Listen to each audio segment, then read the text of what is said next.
Oke, selesai baru ke bab 4 operasional form. Nah, ini operasional form yang sering dipakai. Ini form saya buat konsep manual semuanya, dalam arti seperti ini. Nggak semua outlet atau MKM familiar sama software pakai sistem kasir, enggak. Jadi di sini saya jelaskan offline, sistem offline-nya, sistem hard copy-nya. Tapi seandainya dibuat sistem soft copy ataupun dibuat sistem sekarang banyak ya di POS itu buku kas sudah ada, jurnal ada, neraca rugi laba ada, kemudian stock of name ada, semuanya ada, absensi juga ada. Jadi nggak perlu ngisi seperti ini. Banyak yang beranggapan kalau udah nggak perlu ngisi ini, tapi saran saya tetap ditarik file di hard copy-nya. Karena kenapa? Versi soft copy nggak semua bisa ngakses. Yang sering dipakai yang pertama buku kas. Nah, ini tadi udah saya jelaskan di video sebelumnya. Kedua, form data konsumen. Jadi konsumen ini semuanya di data. Jangan cuma ada orang datang, oh ini ibu saya, oh ini kakak saya. Itu sebenarnya potensial customer juga, itu wajib dimasukkan data juga. Oh ini karyawan saya, ini juga potensial customer juga kalau konsepnya B2E, business to employee. Jadi ini harus dimasukkan semuanya ya di sini. Kita bikin list, kalau bisa per minggu. Target kita adalah pelanggan barunya nambah terus, nggak cuma orang 10 tiap hari ke situ kelihatannya penuh tapi orangnya itu aja. Nah, target jangkauannya kan jadinya turun atau stuck. Kemudian ada form outlet, inventory, alat bahan semuanya taruh sini yang sudah saya jelaskan ya. Jadi inventory ini itemnya apa, misal mesin kopi kuantitinya 1 unit atau 1 piece 1 kilo. Pelaksana itu yang ngecek siapa di sini, keterangannya apa.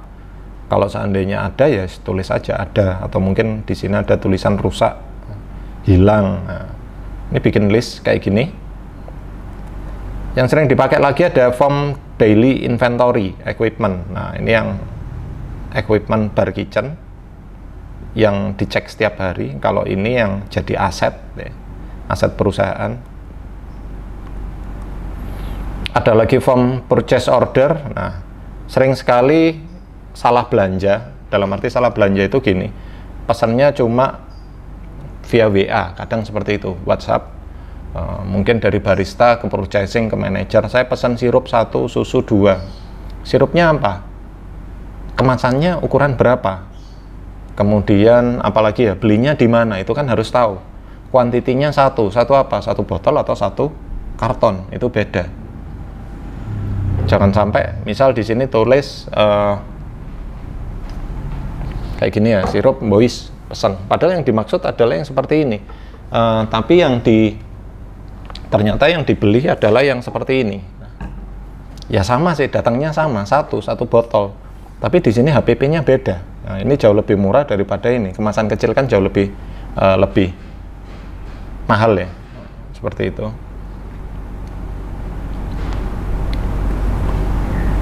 Ini fungsi dari form purchase order. Ditulis belinya apa, kuantitinya berapa. Ini misal sirup 1025 gram, belinya 1 karton atau 1 botol. Belinya di mana? Misal di toko bekas baru. Keterangannya apa? Keterangannya misal biasanya ada notes lain ya, kayak misal di sini namanya sirup, vendor, kemudian di sini ada keterangan satu karton, keterangan kalau nggak ada yang botol gede, botol kecil. Jadi nggak bolak-balik, karena kalau nggak dikasih keterangan waktu ini habis ya udah nggak beli yang ini. Ini purchase order, jadi jangan via WA, tetap saran saya ditulis di form taruh file kayak bantek gitu. Nah, nanti tinggal difoto, itu yang nanti di-share. Satu lembar, semuanya orang bisa lihat. Form tanda terima, nah, di sini, jadi telah diterima dari, misal ini pembayaran, barang, atau apapun ya. Form tanda terima. Kop surat, jika dibutuhkan. Tapi saran saya buat kop surat. Jadi waktu ada karyawan resign, minta surat keterangan pengalaman kerja dan lain sebagainya, udah disiapkan kop surat. Kop surat sama stempel. Ini hubungannya sama administrasi. Terus ada form job cut daily activity. Ya. Di banyak perusahaan besar, job cut daily activity ini selalu dilakukan sama semua karyawan. Nah, jadi misal gini, saya dulu pernah kerja di mana, di McDonald, itu yang harus dilakukan setiap hari harus dicatat. Saya pernah kerja di mana, saya dulu kerja di 17 perusahaan ya.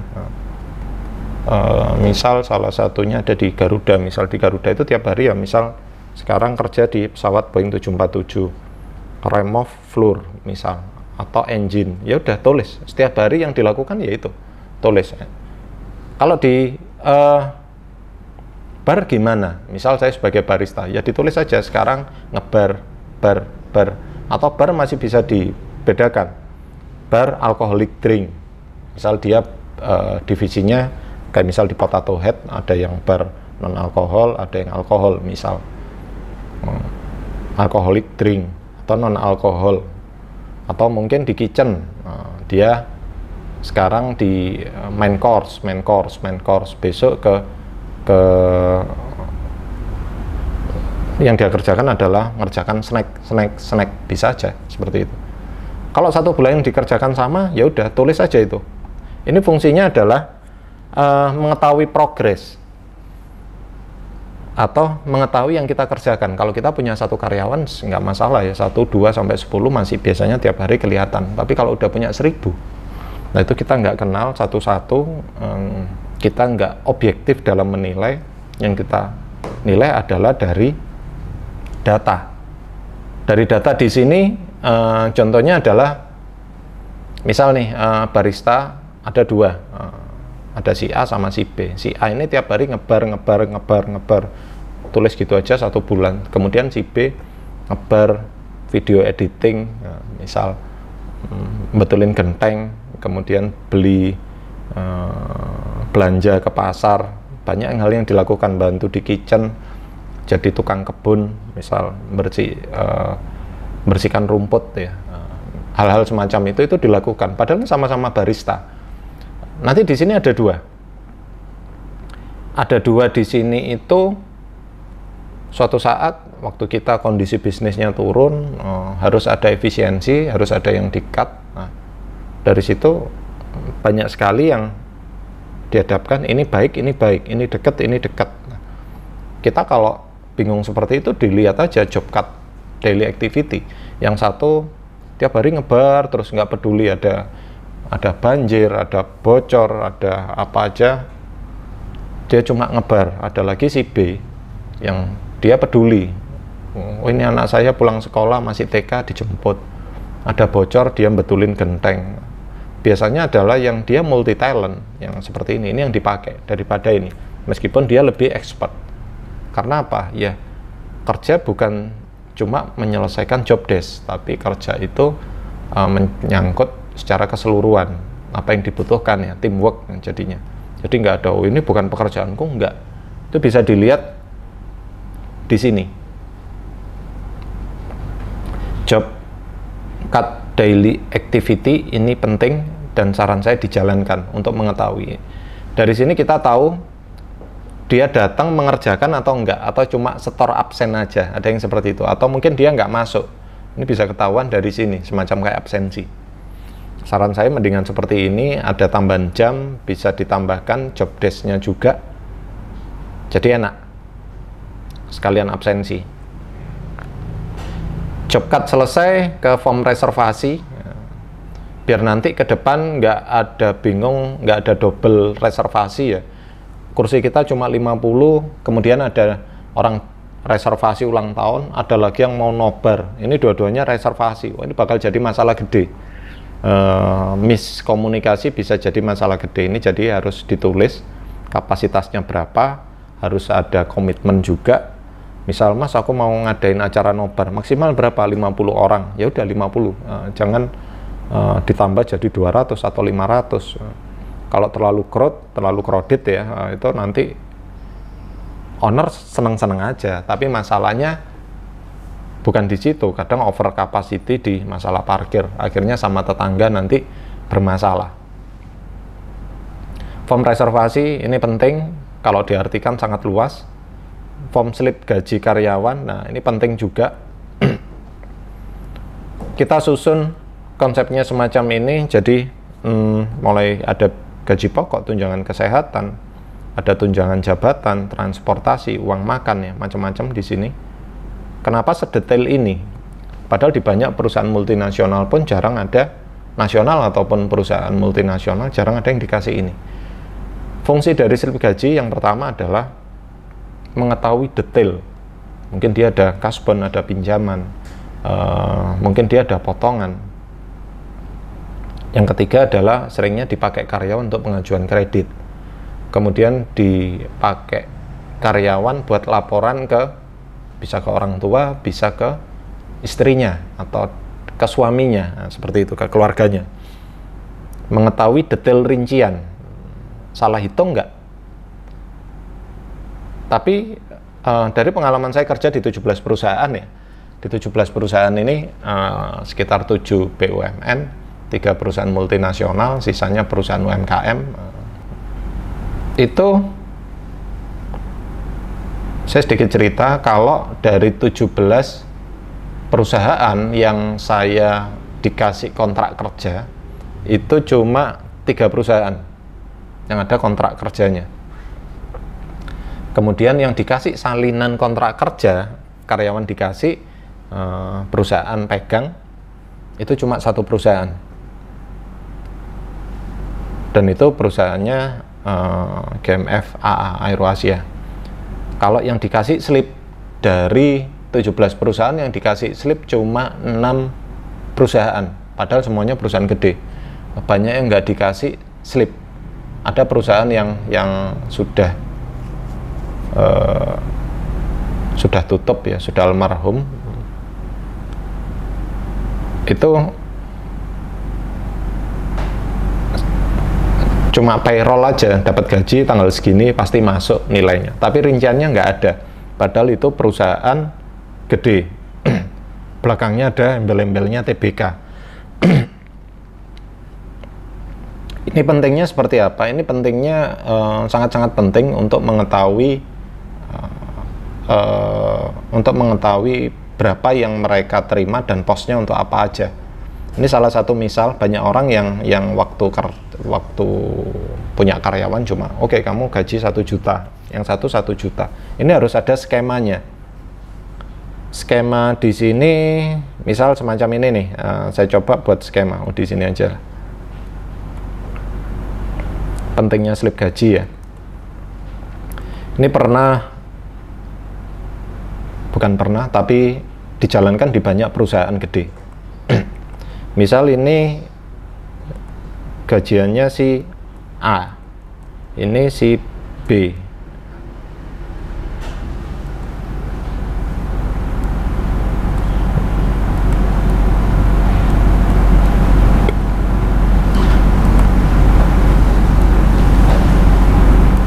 Si A di sini dia menerima gaji, misal dia menerima gaji totalnya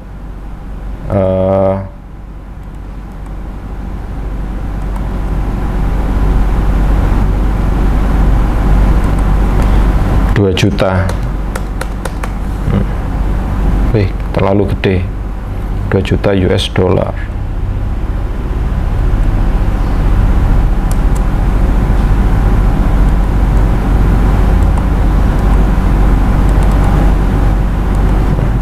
Semacam ini ya. Dia menerima gaji 2 juta. Si B juga menerima gaji 2 juta. Misal Tapi skemanya berbeda. Si A langsung diberikan gaji, total gaji ya, 2 juta. Ini enggak. Ini ada skemanya. Si B ini dikasih skema total gaji A. Ini total gaji B. Nah, misal si B ini ada skemanya. Yang pertama ada gaji pokok. Misal gaji pokok 1 juta. Kemudian di sini ada tunjangan kesehatan. Misal BPJS sekarang 150.000 misal. Kemudian ada tunjangan jabatan.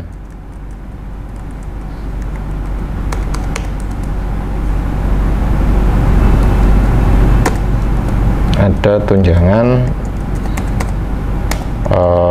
telekomunikasi.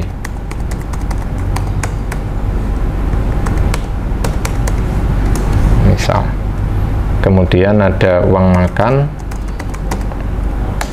uang transport. Misal uang makannya 10.000. 10.000 ini juga 10.000. Kalau sebulan 26 hari kerja karena minggunya libur misal, berarti kan ini 260.000. Ini 260.000. Nah, kayak gini ya. Di sini si A yang ditotal diterima ya 2 juta. Si B sekarang kita hitung dulu total yang diterima berapa. Misal ini dibuat 1.230.000, sorry. Nah, yang dikeluarkan perusahaan setiap bulan sama, kayak gini ya. Yang diterima si A sama si B sama.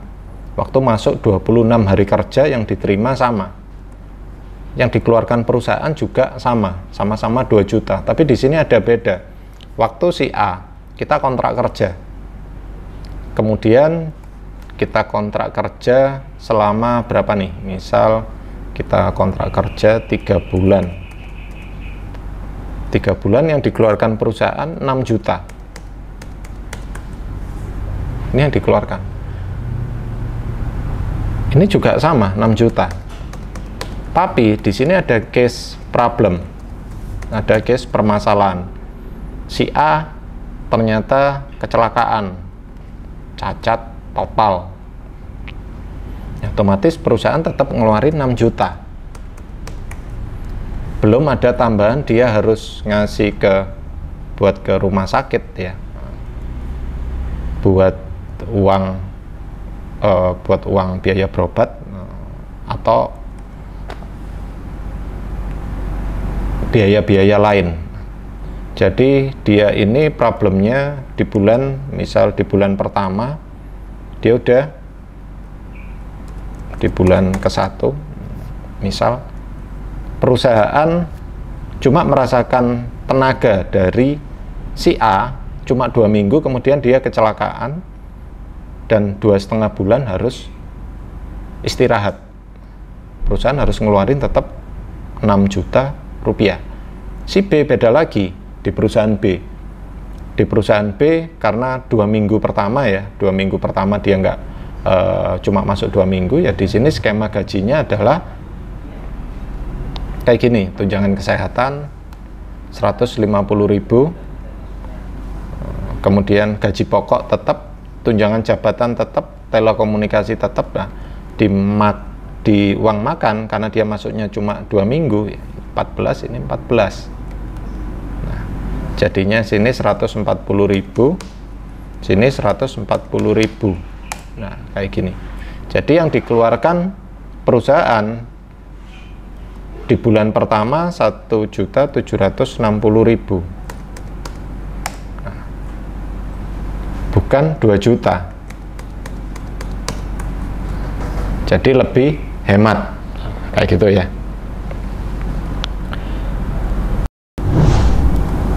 Oke, ini tadi ya contoh. Sebentar.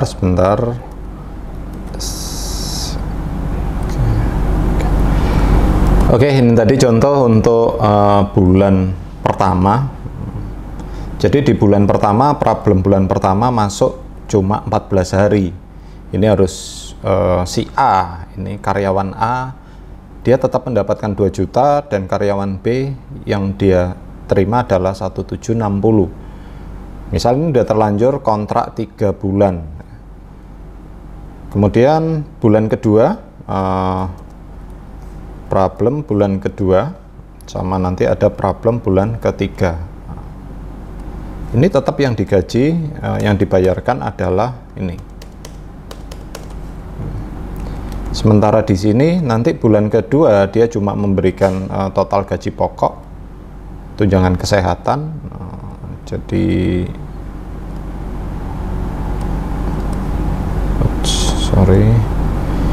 tinggal ini ya yang dikasih ini, kemudian tunjangan kesehatan, kemudian jabatan bisa, atau bisa juga ini telekomunikasi, sama ini telekomunikasi bisa iya bisa enggak, soalnya kan nggak masuk sama sekali. Nah, misal ini coret. Nah, bulan kedua yang diberikan 1380 bulan kedua, bulan ketiga juga sama karena nggak masuk. Nah, dari 1380. Nah, dari sini selama 3 bulan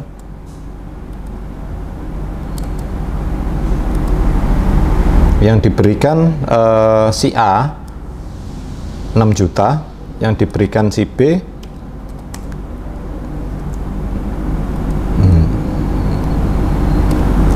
nah, ketahuan selisihnya sekitar 1,5 juta lebih, sama-sama kontrak. Nah, ini belum ada hal-hal yang lainnya. Jadi sepele ya, pentingnya slip gaji adalah biar kedua belah pihak nggak ada yang dirugikan dari sebuah kerjasama. Balik lagi, nggak ada karyawan yang niat buruk. Tujuan awal kerja itu nggak ada yang niat buruk, begitu juga perusahaan. Jadi permasalahan timbul itu karena lemahnya rules, lemahnya peraturan yang dibuat perusahaan. Jadi nggak nyalain karyawannya. Ini slip gaji. Jadi ada PPh, kasbon, koreksi, pinjaman, lain-lain ya. Nanti bisa diterapkan, bisa dijalankan. Setelah slip gaji selesai, ke form surat keterangan pengalaman kerja. Ini buat siapapun yang pernah, yang selesai kontraknya atau sudah nggak bekerja lagi, ada baiknya langsung dikasih semacam ini, surat keterangan pengalaman kerja yang mungkin dia butuhkan sebagai referensi, sebagai keterangan. Misal nggak dikontrak, kemudian dia punya angsuran, terlambat bayar biasanya ya dari surat ini, jadi nggak ada miss nanti ke depannya. Atau mungkin dia butuh buat referensi di tempat kerja dia yang baru. Sebelumnya kerja di mana, hasil kerjanya seperti apa. Nah, ditulis aja di sini jabatan terakhir dia apa, kemudian penilaiannya seperti apa. Kalau seandainya jelek ya tulis aja dengan kinerja, dikasih nilai B misal, atau detail nanti bisa diubah ya. Jadi detail pekerjaannya dia seperti apa, atau sangat tidak direferensikan ditulis, atau direferensikan untuk bekerja di tempat lain. Atau alasan yang lainnya bisa ditulis di sini, di surat keterangan pengalaman kerja. Nah, ini fungsinya apa? Jangan mentang-mentang dia pernah kerja di tempat kita lama, kerjanya jelek, biar dia mudah diterima di tempat kerja yang lainnya. Akhirnya banyak sekali perusahaan yang di pekerjaannya ini dibohongin. Dalam arti gini, pekerjaannya baik, hasil kerja A, inisiatif A, kemudian kepedulian dengan teamworknya A, tapi kenyataannya waktu kerja dia ternyata apatis. Akhirnya itu yang bikin brand kita atau perusahaan kita nanti kurang baik. Oke, ini tadi surat keterangan pengalaman kerja ya, contoh surat. Selanjutnya ke form interview calon tenaga kerja, karena banyak sekali yang tanya kayak gini, Mas, waktu interview itu apa yang ditanyakan? Ini ada form sederhananya, bisa diisi, jadi enggak, biasanya gini, waktu walk interview sampai 100 orang, 50 orang per hari, itu kita nggak tahu mana yang bagus, kadang lupa kita catat. Nah, jadi dari sini ada penilaiannya. Misal perkenalan diri, komunikasinya dia A, nilainya nanti A lagi, ada yang D. Kesibukan sekarang, misal dia banyak kesibukan, ya, akhirnya kan poinnya D. Nah, di sini ya. Ini buat pertimbangan sebagai buat penilaian. Ini bisa dipakai. Selanjutnya ini ada kesimpulan ya di bawahnya. Jadi mungkin kesimpulan-kesimpulan, misal wah, dia baru bisa kerja tanggal 1 Januari misal. Ini kesimpulan-kesimpulan, tulis di situ. Terus di form data calon pekerja kontrak. Nah, waktu kita cari SDM itu biasanya dia kan ngirim lamaran kerja. Dari lamaran kerja itu plus minusnya adalah kadang mereka cuma ngirim CV 1 lembar, tulisi paling pendidikan terakhir, kemudian skill, apalagi skill, data diri. Kadang itu nggak lengkap. Dalam arti nggak lengkap, kita pengen tahu potensinya dia apa. Kita pengen tahu dari mana dia berasal. Dulu latar belakangnya apa, SD-nya di mana, SMP, SMA, atau SMK, itu kan pengaruh juga. Kalau yang dilihat cuma belakangnya aja, misal S1 nih, S1 pertanian. Ternyata waktu kita lihat di CV yang kita suruh isi di sini, ini ternyata dia SMK nih, jurusan desain grafis. Oh, berarti dia dulu paling nggak minimal dia paham desain grafis. Nah, gitu. Kalau CV aja, kurikulum vitae atau daftar riwayat hidup, biasanya kurang lengkap. Kadang banyak yang nggak diisi ya, minat bakatnya, kemudian kesiapan jam kerja, penempatan, ini pengalaman kerja, kadang cuma diisi 1. Jadi ini kita siapkan beberapa, 1, 2, 3, 4, status masuknya kapan, keluarnya kapan, jabatannya apa. Di sini ada ya pengalaman kerja. Masuk sama keluar ini fungsinya untuk menilai. Ada aja yang dalam setahun masuk keluar pekerjaan sampai 5 kali, 6 kali. Bukan berarti dia keren, berarti ada apa, kan gitu. Mungkin dia dalam setahun bisa 4-5 kali kerja, berarti dia pinter presentasi. Waktu interview, oke, gaji berapa aja, tapi kadang dia karakternya kurang bisa menerima tantangan, dikasih target udah nggak mau, jadi keluar kerja, kayak gitu. Form-form di sini ini nanti bisa diisi ya, yang fungsinya diisi sama calon SDM, yang fungsinya adalah kita mencari tahu apa kelebihan dan apa kekurangannya, seperti itu. Di sini ada prestasi atau organisasi yang pernah diikuti, kayak gitu, juga harus diisi juga. Berarti dia ini suka organisasi, atau jangan-jangan kebanyakan organisasi. Akhirnya dikit-dikit bikin perkumpulan nanti di ranah karyawan ya. Nah, itu sering juga kayak gitu. Itu untuk form data diri calon tenaga kontrak. Ada lagi form repair dan maintenance. Ini penting juga. Kayak misal di sini ada item, ada PIC, person in charge, yang ngecek tanggal, keterangan, progress. Nah, di sini salah satu contoh gini. Sering sekali equipment atau material ini yang kita punya mesin kopi terus mati, kita punya lampu, lampunya mati. Kadang sama teman-teman kalau waktu kita udah operasional, itu kadang hal-hal kecil nggak pernah dilaporkan, ya rusak aja, mesin kopi mati ya dibiarin, lampu kadang sampai setahun 2 tahun ya dibiarin mati, mau ada lampu lainnya kok. Kadang pikirannya seperti itu. Kadang grinder rusak, kulkas nggak dingin dibiarin aja. Mungkin ada yang pernah ngomong, salah satu misal, Pak ini grindernya rusak, oh iya besok aja, ya udah. Ada follow up nggak? Kan nggak ada. Akhirnya grinder tuh dibiarin rusak sampai setahun 2 tahun. Waktu ada manajer baru, akhirnya wah nggak ada grinder misal, karena nggak ada grinder, padahal grindernya ada tapi rusak. Akhirnya minta pengadaan yang baru, dan itu terus seperti itu nanti. Akhirnya banyak sekali barang sampah yang umurnya udah di atas 1 tahun, sering kayak gitu. Atau mungkin toilet di sini, misal flush toilet tidak berfungsi. Ada beberapa yang flush rusak, padahal cuma ganti pad ya, tek, beli paling harga 50-100, udah. Waktu flushnya rusak, akhirnya toiletnya dikasih tanda coret, dilarang digunakan, toilet rusak. Dan itu sehari, 2 hari, seminggu, kadang sebulan dibiarin seperti itu. Nah, kenapa? Karena nggak ada kontrol. Nah, di sini ya, ini PIC-nya siapa? Misal yang ngecek si A.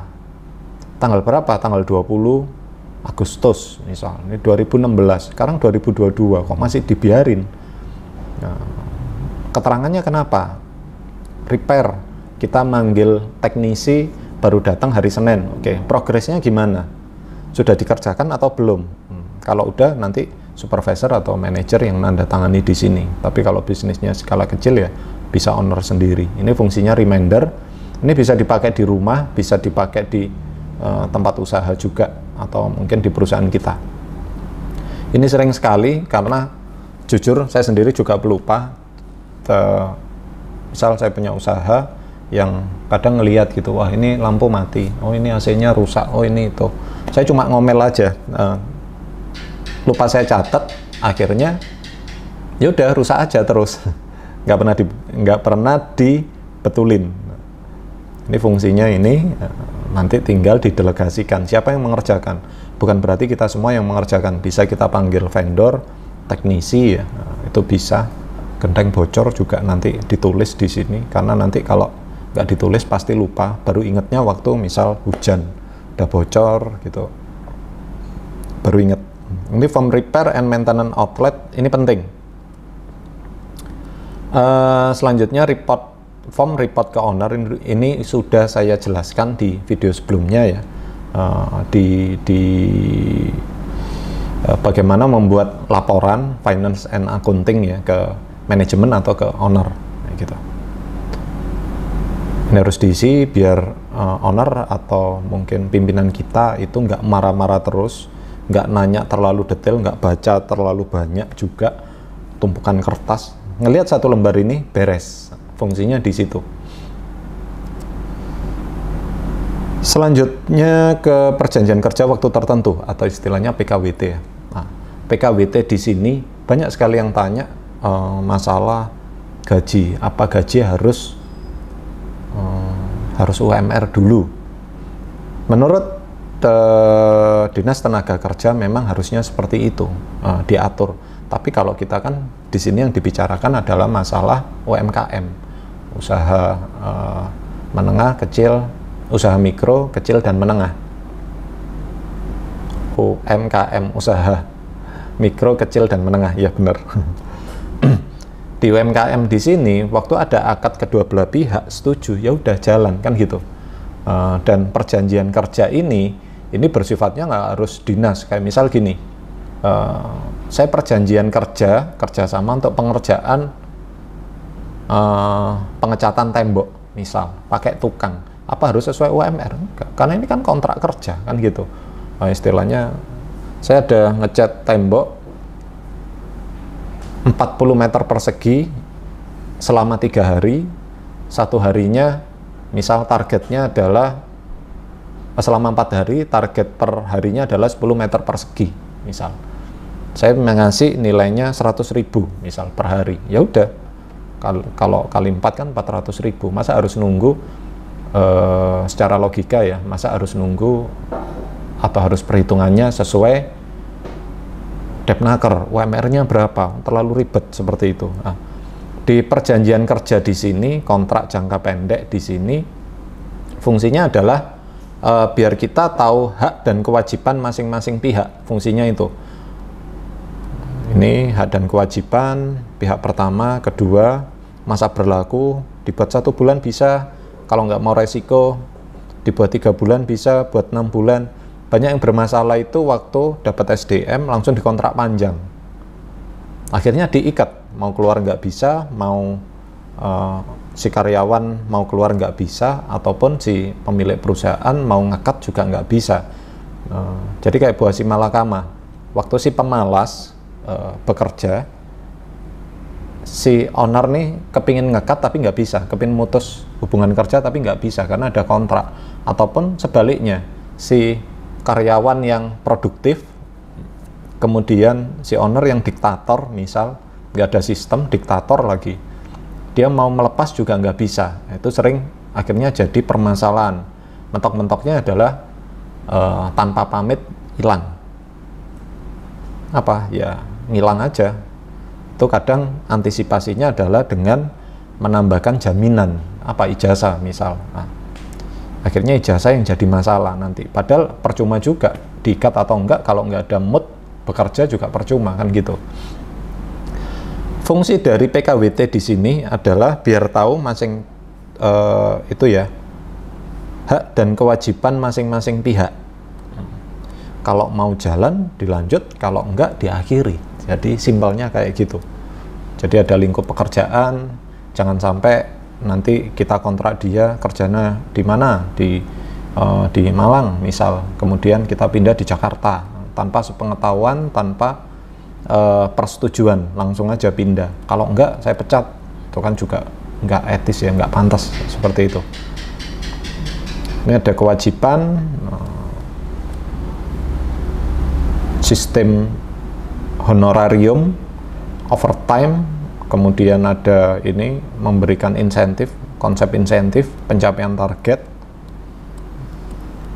kewajiban pihak kedua, ini ada pembebasan, pihak kedua membebaskan pihak pertama dari segala tuntutan. Nah, ini kan akibat perjanjian timbul akibat kelalaian atau kesengajaan pihak kedua. Nah, ini istilahnya kecelakaan kerja. Oke, kalau kecelakaan kerja oke lah, kita bisa kasih santunan dan lain sebagainya. Kalau dalam arti waktu dia di rumah, waktu liburan terus kecelakaan, ada juga yang nuntut. Saya pernah ngalamin, pernah dilabrak sama orang tua dari karyawan yang saya training, masih training, padahal kejadiannya bukan di tempat kerja tapi waktu liburan di rumah. Dia nuntut, saya minta harus dibayarkan biaya. Dia ini masih itu, Bu, kita kerja sama PKWT-nya belum, kemudian dia masih masuk 2 hari, baru masuk 2 hari, dan statusnya hari ketiga itu dia izin sakit dan dia di rumah. Waktu ke dokter atau apa, ke dokter atau rumah sakit, dia kecelakaan, jatuh, diserempet. Nah, dia marah-marah minta ganti rugi ke perusahaan. Hal semacam itu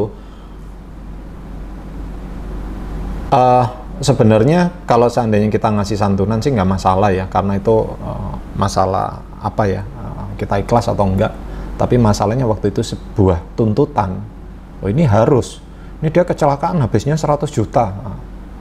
Itu kan akan jadi masalah ya, apalagi kita skala bisnisnya kecil.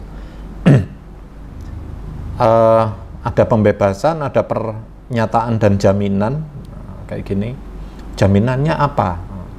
Jadi banyak sekali orang yang waktu kontrak, banyak UMKM yang waktu kontrak terus minta jaminan dan kalau keluar harus mengembalikan denda. Nah, ini akan jadi masalah juga. Jadi sebenarnya bahasanya jangan denda, tapi jika ada karyawan yang mengundurkan diri di sini dengan alasan apapun, wajib mengganti biaya pelatihan kerja. Jadi kalau biaya pelatihan kerja berarti di awal perusahaan harus wajib memberikan training, memberikan kursus yang istilahnya bukan asal sosialisasi tempat kerja atau job desk, enggak, tapi dikasihkan pelatihan kalau mau masukin pasal ke-5 ayat ke-3 di sini. Kalau nggak ada pelatihan asal masuk, ya ini jangan dicantumin dasarnya apa, seperti itu. Jadi akad harus jelas. Ini poin ke-5 ya. Poin ke-6 ada force majeure. Force majeure di sini adalah misal nih ada bencana alam, mungkin huru-hara, perubahan penetapan kebijakan pemerintahan, ya kan, kayak COVID kemarin dan lain sebagainya, banjir bandang misal. Ini harus dijelaskan juga bahwa perusahaan tidak bertanggung jawab, atau mungkin di sini disebutkan ya, tidak satu pihak pun bertanggung jawab atas kerugian yang diderita pihak lain. Misal semacam gini, saya udah kontrak dengan si A karyawan, kontrak 1 tahun, kemudian besok banjir bandang, kafenya hilang, kena banjir, hilang kan. Nah, terus karyawan datang, saya mau kerja, kalau enggak saya minta digaji, sementara perusahaan aja rugi, outletnya hilang ya. Itu banyak sekali terjadi di daerah-daerah yang rawan bencana, kayak misal daerah Semeru atau daerah mana gitu, itu kan pernah tempat kerjanya banyak yang hilang, kependem gitu.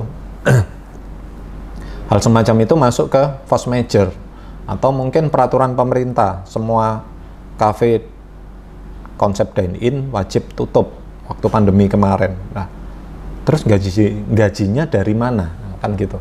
Seandainya mau digaji ya monggo, tapi kalau seandainya kerugian yang kayak tadi, kena banjir bandang, outletnya udah hilang, kerendam, jangankan mikir yang lainnya, buat hidup aja nggak ada. Kadang ada beberapa orang yang memanfaatkan hal semacam itu untuk menuntut, ada juga. Jadi biar nggak terjadi hal yang nggak diinginkan, poin sini pasal 6.3, saran saya adalah disiapkan dulu. Ada force majeure, kita nggak bertanggung jawab. Ada huru-hara, dirusak, dibakar, kita nggak bertanggung jawab. Kedua belah pihak tidak harus bertanggung jawab, semacam itu. Jadi pihak yang terkena peristiwa force majeure wajib melakukan usaha terbaiknya dengan bekerja sama dengan pihak lainnya untuk sesegera mungkin melanjutkan kembali pelaksanaan dari kewajiban. Nah, seperti ini. Seandainya kayak tadi COVID, setelah COVID udah turun ya dari level 5, 4, 3, 2, 1, 0, ya udah buka lagi. Nah, seperti itu. Pasal 7 berakhirnya perjanjian. Ini ya, apabila salah satu pihak mengakhiri perjanjian ini sepakat untuk mengesampingkan. Nah, ya, ini contoh aja.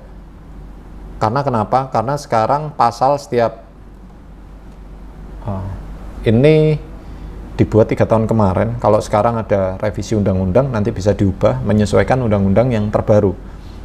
Misal ada omnibus law atau apa kemarin, atau mungkin ada amandemen undang-undang tenaga kerja. Nanti bisa diubah di sini. Dalam hari ini pemutusan sebagian atau seluruh dari perjanjian ini diselesaikannya kewajiban-kewajiban perjanjian ini yang belum dilakukan oleh masing-masing pihak. Ya. Jadi berakhirnya perjanjian juga diatur.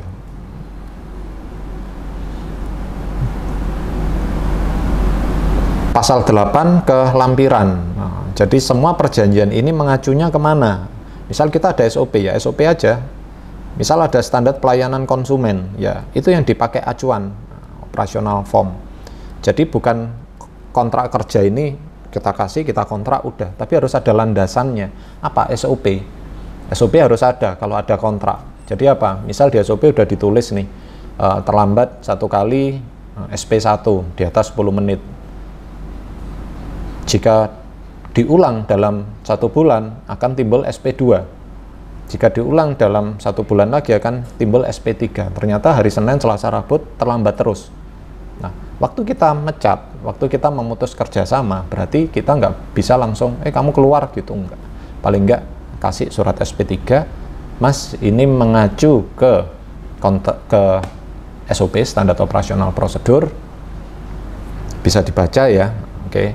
Sekarang dikasih kontraknya. Nah, ini kontrak, berarti kita kontraknya selesai sampai di sini. Karena apa? Ada pelanggaran semacam itu. Jadi kan nggak perlu marah-marah, nggak perlu. Saya cuma menghormati surat perjanjian ini dan komitmen kita masing-masing. Nah, kayak gitu. Jadi semua di pasal 8, ini lampiran, wajib mengacu ke hal yang ditunjuk di sini.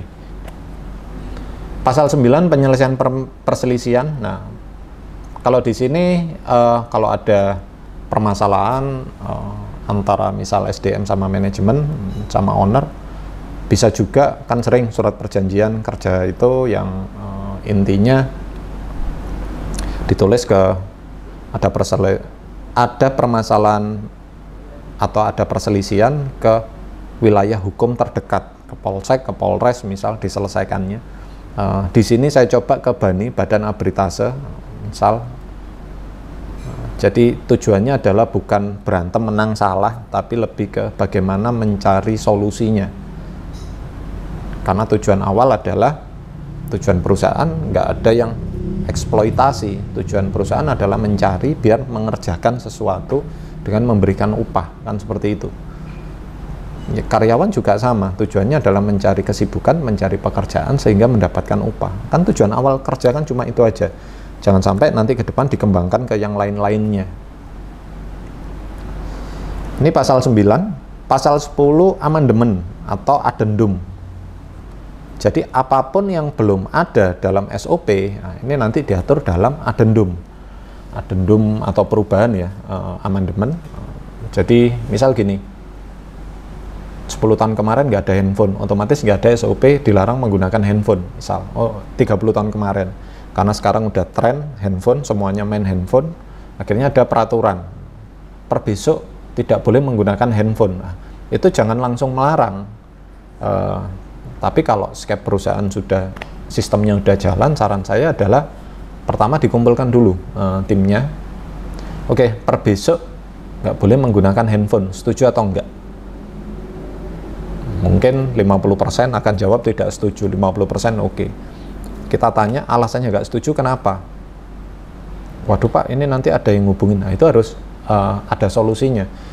Kadang anak saya telepon, kadang istri saya telepon, orang tua saya telepon. Itu harus ada solusinya. Oke, semua tetap nggak boleh pakai handphone, tapi nanti ada handphone operasional, misal kayak gitu. Yang nanti semuanya bisa nelpon ke situ selama jam kerja. Nah, perubahan-perubahan semacam itu, ini disosialisasikan, ditanya setuju atau enggak. Kalau bersifat urgent, harus dijalankan. Tapi kalau nggak urgent ya enggak. Urgent contohnya pemerintah mewajibkan per besok wajib pakai masker. Ya, mau nggak mau harus ngikut. Tapi kalau nggak urgent, misal semacam ini ya, karyawan dilarang terlambat, misal gitu. Di SOP pertama tulisannya cuma karyawan dilarang terlambat. Karena besoknya ada yang telat sampai 10 menit, setengah jam, akhirnya ada peraturan baru. Terlambat denda 100.000. Kemudian semua karyawan nolak, kita nggak bisa memaksakan. Kalau seandainya dia telat, berarti ya kita tinggal buletin aja namanya. Oke, si A telat, si B telat, si C telat. Kita sodori untuk addendum atau amandemen. Misal dia nggak mau, ya udah, berarti next nggak kita perpanjang.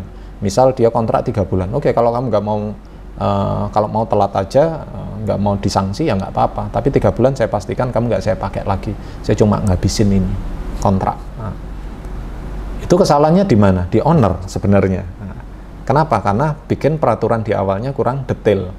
Harusnya lengkap. Jadi ini pasal 10 ya, perubahan-perubahan. Dan penekanannya adalah perusahaan yang baik adalah yang berkembang, belajar dari masalah. Jadi hal-hal semacam itu jangan dianggap sebuah permasalahan yang ribet, tapi saran saya ambil hikmahnya aja. Oke, berarti ini kesalahan saya, ini kelemahan saya perbaiki. Next nggak kejadian lagi, nggak kejadian lagi. Nah, itu fungsinya di situ. Ini pasal 10 ya. Setelah amandemen, poin 11 lain-lain. Jadi dibuat rangkap 2, ditandatangani, kegagalan atau penundaan yang dilakukan oleh salah satu pihak menjalankan haknya, perbaikan tidak boleh dianggap sebagai suatu pelepasan hak, semacam. Tidak boleh mengalihkan, menguasakan, dalam arti gini, yang kerjasama antara saya misal dengan karyawan si A. Kemudian ada yang tadi ibunya datang terus marah-marah, meskipun itu statusnya anak, meskipun itu statusnya istrinya atau suaminya, tetap kita bekerja samanya dengan yang bersangkutan, si A tadi. Jadi tidak diperkenankan mengalihkan, menguasakan, memindahtangankan cara apapun juga hak dan kewajiban yang timbul berdasarkan perjanjian ini. Jadi ini ya contoh kontrak kerja, ini bisa lebih simpelin lagi, bisa dihapusin, dipilih, bisa ditambahin lagi biar lebih detail, bisa aja. Ini untuk contoh PKWT. Selanjutnya form resipi. Ini udah saya jelaskan ya di video sebelumnya bagaimana membuat resipi. Ini form kosongnya. Ini bisa di print, diisi manual tangan kalau yang nggak punya laptop atau nggak punya handphone. Form data supplier. Di sini juga harus ada. Jangan sampai nanti yang jual es batu yang tahu cuma si barista. Si baristanya libur, orang kitchen bingung beli es batunya di mana, ditelepon masih tidur dia. Minimal perusahaan harus tahu ini, harus punya. Jadi waktu karyawan siapapun itu nggak ada yang merasa jadi Superman. Kayak misal es batunya ada, oh yang tahu cuma itu aja. Oh, kalau nggak ada saya nggak, ya pasti nggak bisa berdiri ini perusahaan. Sering sekali istilahnya statement seperti itu. Solusinya gimana? Solusinya perusahaan harus punya data semuanya. Jadi setiap ada masukan dari karyawan langsung dicatat. Pak, ini ada yang nawarin apa es batu? Oke, nggak apa-apa, itu masuk. Meskipun kita belinya di supplier A misal. Kemudian ada supplier B, supplier C, D, semuanya dicatat. Nah, ini buat opsi. Kalau si A mungkin perusahaannya lagi tutup, nggak ngirim es batu. Si B hari Minggu tetap masuk, ya kita pakai B. Yang Minggu bisa ngirim misal. Form data supplier ini penting. Dan ini kalau bisa di bagian purchasing ya yang nyimpan, atau mungkin ownernya aja. Kalau skala UMKM bisa langsung owner atau bisa dari dari purchasing atau manager. Jadi nggak turun ke bawah terlalu luas.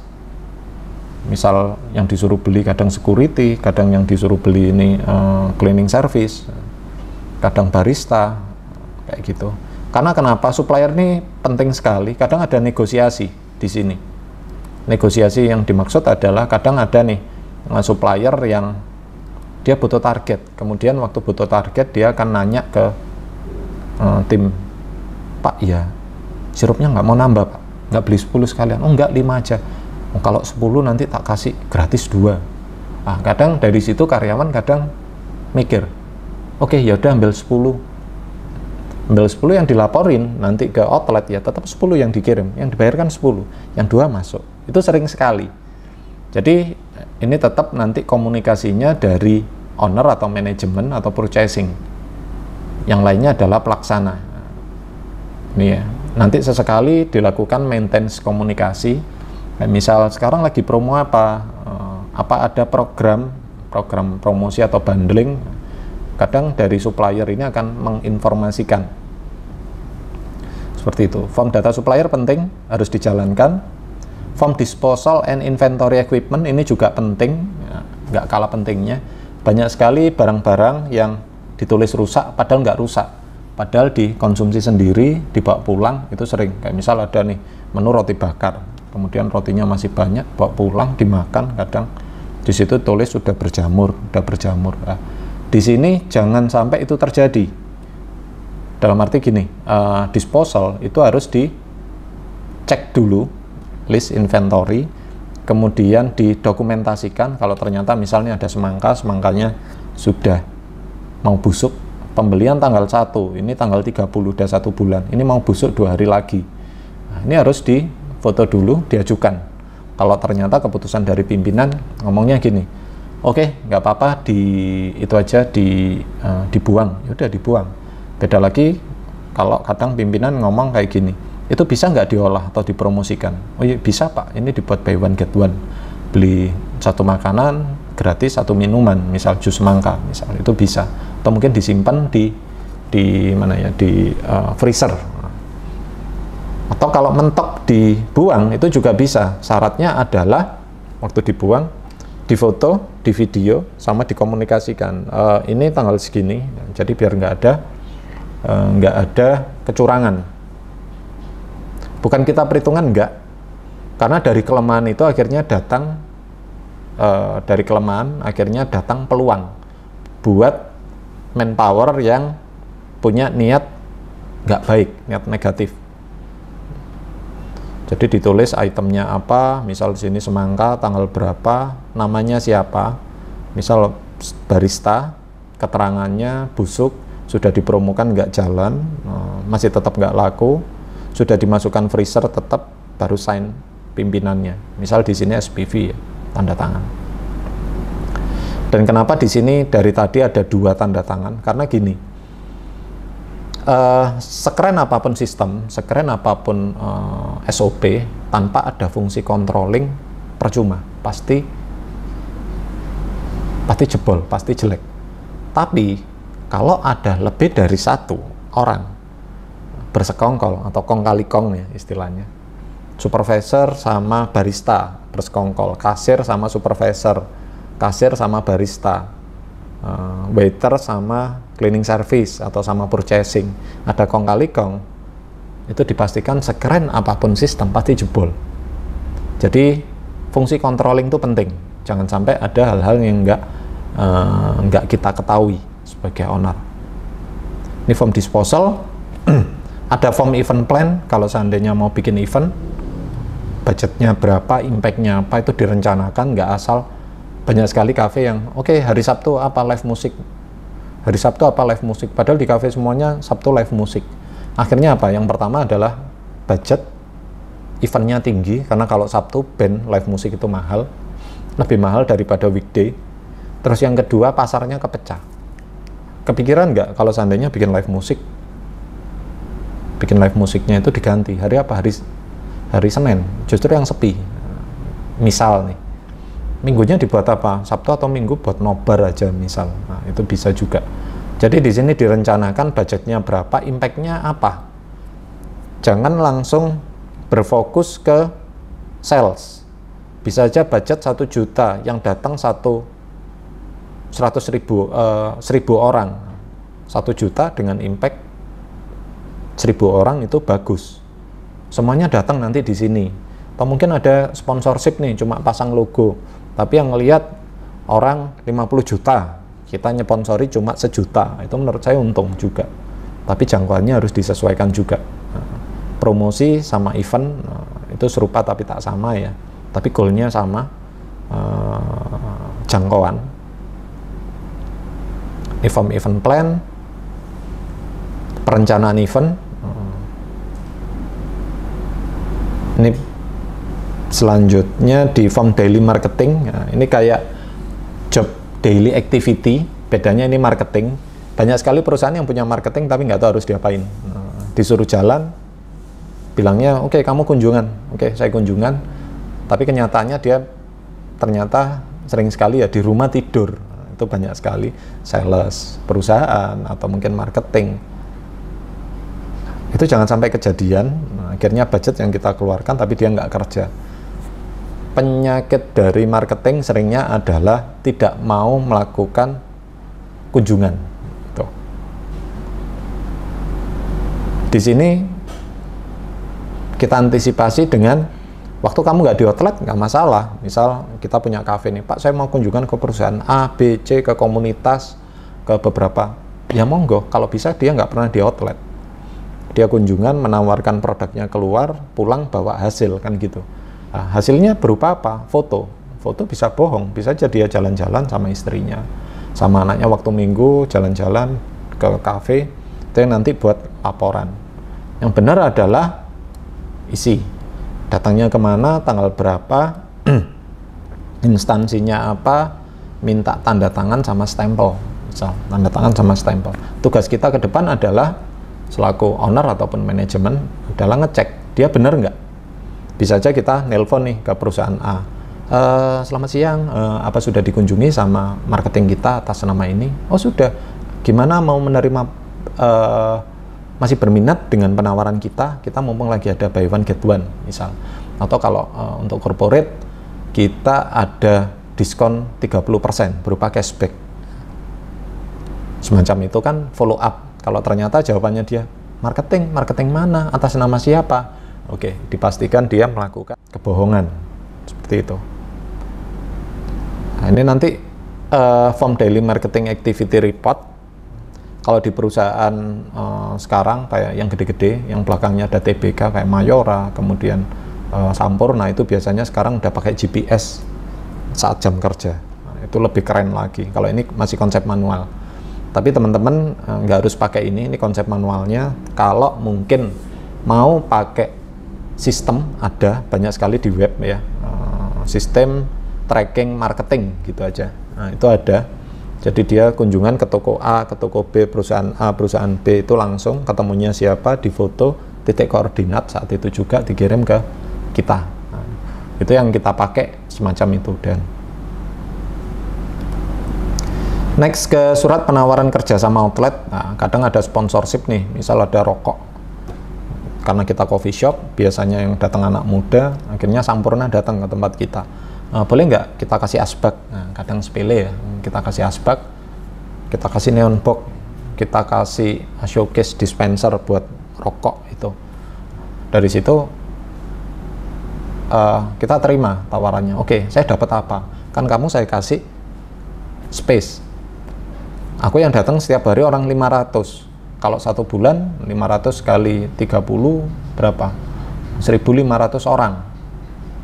Oh, 15.000 orang misal. Mau nggak kamu nyponsori aku untuk branding di tempatku senilai misal 5 juta per bulan, setahun 60 juta. Nah, dari situ nanti negosiasi dan mentok terakhirnya adalah minta surat penawaran kerjasama. Nah, bisa dari sponsor rokok itu lumayan gede nilainya, bisa dari produk yang kita gunakan. Kita misal bikin menu kopi coconut, kopi pakai air kelapa, air kelapanya kita pakai hidrokoko. Kita bisa minta sponsor ke misal ke kerjasama sama misal Kalbe Pharma, kalau nggak salah Kalbe Pharma ya. Atau mungkin kita kerjasama sama kita menggunakan produknya Coca-Cola. Nah, kita ajukan aja, mungkin kita dipinjemin showcase buat nyimpen ya. Jadi kita nggak perlu beli kulkas, showcase itu. Ini surat penawaran kerjasamanya juga harus ada. Next ke SP, SP1, SP2, SP3, 1, 2 ataupun 3 ya. Ini jadi nanti kalau ada kesalahan dari karyawan, pelanggaran, ya udah nggak usah pakai mulut, nggak usah intonasi tinggi, nggak usah pakai hati, nggak usah, mendingan pakai pulpen, bel kertas, datengin, Mas iya, tadi terlambat ya 1 jam, iya, kemarin kan iya, kemarin juga terlambat setengah jam, biar teman-teman nggak ngikut Mas. Ini bisa nggak ditandatanganin? Kenapa? Ini SP, tujuannya biar ya perusahaan komitmen lah ke sistem yang sudah kita buat, dan saya harap nanti teman-teman nggak ngikutin habit dari Masnya. Kalau dibiarin nanti bahaya seperti itu, biar nggak ada iri-irian. Waduh Pak, masa nggak bisa ditoleransi Pak, masa SP Pak? Nggak lah, tanda tangan, nyantai, besok jangan diulangi. Ini kalau seandainya sampai nggak diulangi lagi ya, ini kan misal di SOP disebutin terlambat sekali, misal SP1, kalau 3 bulan nggak pernah terlambat, maka nanti bulan keempat nggak SP2, nggak balik lagi SP1, macam itu. Jadi SP1, 2, atau 3 sangat-sangat perlu. Apalagi waktu kita mencat orang nih, misal kita melakukan PHK ke karyawan yang melakukan tindak kriminal, misal ada yang pencurian, atau mungkin bawa narkoba, akhirnya ketahuan, kita kasih SP3 karena kamu telah melakukan perampokan misal dengan teman-temannya, saya kasih SP3 karena ketahuan. Jadi nggak ada image, wah itu seenaknya sendiri mecat saya. Yang jelek siapa? Bukan kita, tapi perusahaan kita seringnya. Brand, terutama brand image-nya yang hancur. Jadi SP1, SP2, SP3 ini bisa mulai dijalankan waktu outlet sudah jalan. Jadi panjang sekali ya bahas masalah SOP. Dan di sini, di SOP ini, harapan saya sederhana, bikin dari yang sedikit ini, revisi, kalau ini 100 lembar terlalu banyak, ya buat aja jadi 30 lembar, 20 lembar, tapi setiap ada masalah, harus diperbaiki, jangan diulang, terlambat dibiarin, akhirnya SOP-nya nggak nambah banyak. Perusahaan yang baik adalah yang dari sedikit, SOP-nya jadi banyak. Nah, itu berarti dia berbenah terus, itu dipastikan secara omset atau yang lainnya pasti lebih baik ya, omset pasti lebih tumbuh, profit lebih tinggi. Tapi kalau dari hal kecil itu kita sudah males, kemudian kita berpikir kalau susah bisnis ini terus, ya ganti aja bisnis lain. Saya pastikan bisnis lain juga sama. Itu kenapa kalau ada perusahaan yang gagal, itu yang salah itu ownernya. Saya selalu berulang kali ngomong itu. Karena apa? Ini tentang mindset. Panjang ya di pembuatan SOP untuk poin 17. Itu untuk poin 17.